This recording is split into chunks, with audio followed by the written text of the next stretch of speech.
China, mga sangkay, kinakabahan na po sa bagong gagawin ngayon ng Pilipinas sa West Philippine Sea. Ano kaya ito, mga sangkay? Ito po yung ating pag-uusapan. But before we start, no, bago tayo magsimula, pakisubscribe po muna yung ating YouTube channel. Ayan po, sa baba ng video na to, ito mismong pinapanood nyo. Makikita nyo po dyan yung subscribe button.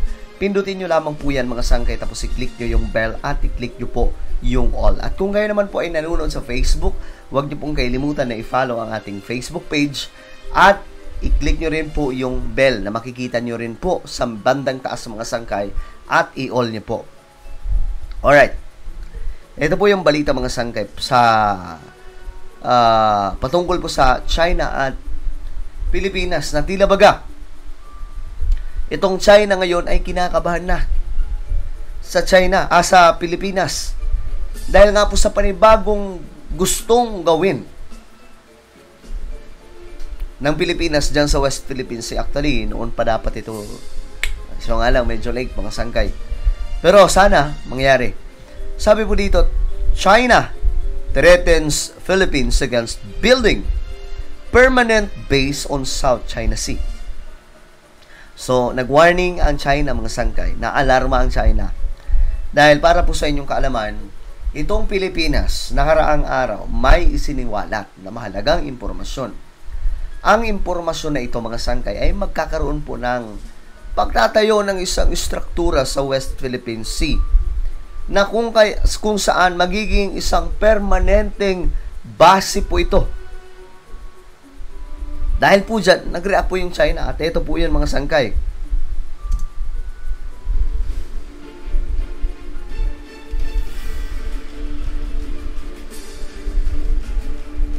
So, ang nakikita nyong bangka ba o medyo malaking bangka o barko ba yun na maliit ay sa Pilipinas, obvious naman, mayroon pong flag, no?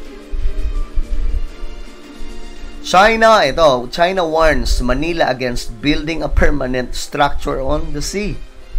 So talagang ayaw po nila mangyari ito. Ito na ang tinutukoy ko noon, mga sangkay, na noon pa dapat ginawa na po ito ng Pilipinas.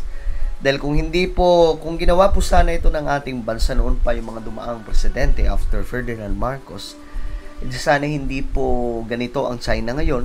Given Vietnam, mga sangkay, hindi po ganyan ka grabe yung kanilang mga reclamation dyan sa West Philippine Sea.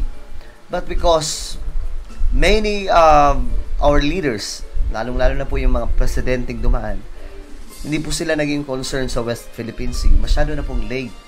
Panahon ni President Duterte, panahon ni BBM, ayun na, mga sangkay, mahirap na pong palayasin ng China. Pero sana noon pa, ginawa na po ang pagpapatayo ng mga struktura dyan sa West Philippine Sea. De sana hindi na po umantong sa ganitong malaking problema, no? Anyway, advance Happy New Year po sa lahat ng mga nanonood ngayon. God bless. Naway gabayan po tayo ng Panginoon sa 2024.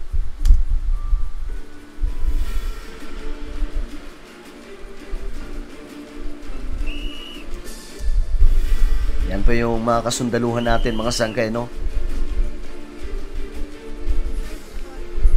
China vows to firmly safeguard territorial sovereignty. Talagang kanila daw pong gawagardyahan, iingatan yung kanilang teritoryo na nasasakop daw po sa kanilang soberanya. Aba, ganun po kaangas itong China.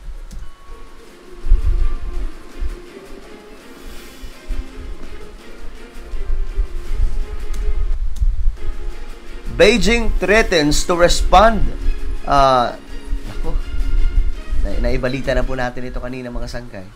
Nakaraang araw na itong Beijing, no, ay talagang nanggigigil sa Pilipinas dahil nga po sa ngayon, aggressive ang ating bansa na protektahan yung ating teritoryo. At ang China ayaw po niyan, mga sangkay. That's why, ang ginagawa po nila, nagpapalabas po sila ng mga kung ano-anong kwento na kunwari ang Pilipinas ang nangaharas sa West Philippine Sea.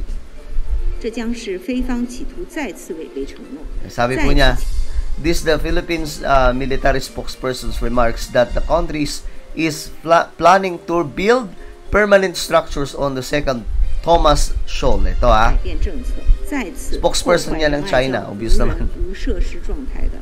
Ayan po.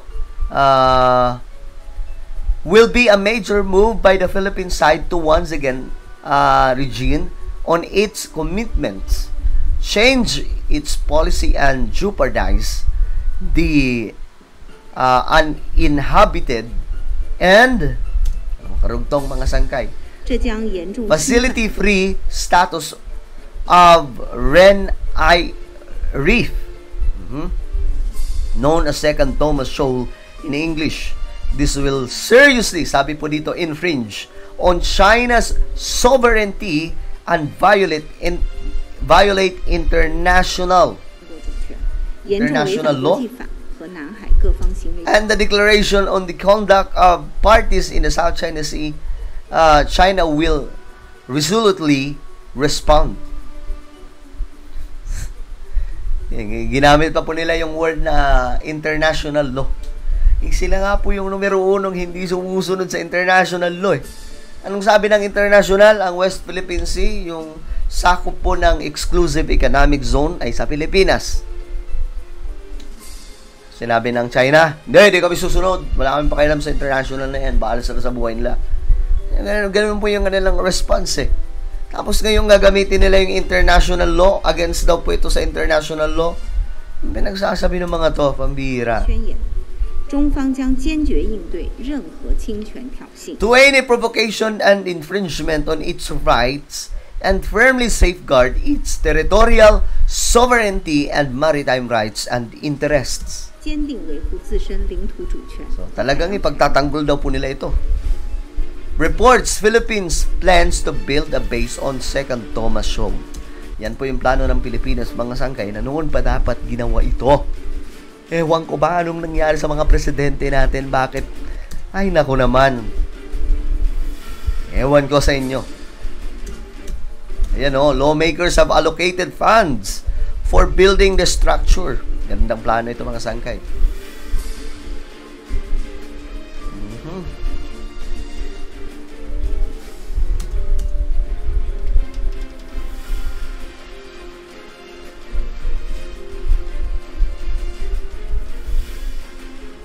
Okay. So, ano po ang inyong opinion dito, mga sangkay? Sa tila baga kinakabahan ng China na just in case magpapatayo po ng mga military base dyan sa West Philippine Sea na nasasakop po ng ating exclusive economic zone. Ano kaya itong gagawin ng China, mga sangkay? Tingin nyo ba magiging epektibo itong gagawin ng kasundaluhan natin o gobyerno natin na magpatayo ng mga struktura dyan sa West Philippine Sea na magiging base ng ating militar? Well, just comment down below. And now guys, I invite you, please subscribe my YouTube channel. No, not YouTube channel. Mayroon po akong Facebook group exclusive for Solid Sangkay lamang. Ito po ay Hukbong Solid Sangkay. Kung ikaw ay talagang 101% Solid Sangkay, hanapin mo po ito sa Facebook. Ito, makikita nyo Hukbong Solid Sangkay. At kapag nakita nyo na, mag-join po kayo at huwag kalilimutan na sagutan lahat ng tanong para po makapasok po sa private Facebook group na ito ng Solid Sangkay. So, ako na po ay magpapaalam hanggang sa muli. This is me, Sangkay Janjan. Palagi nyo pong tatandaan that Jesus loves you. God bless everyone.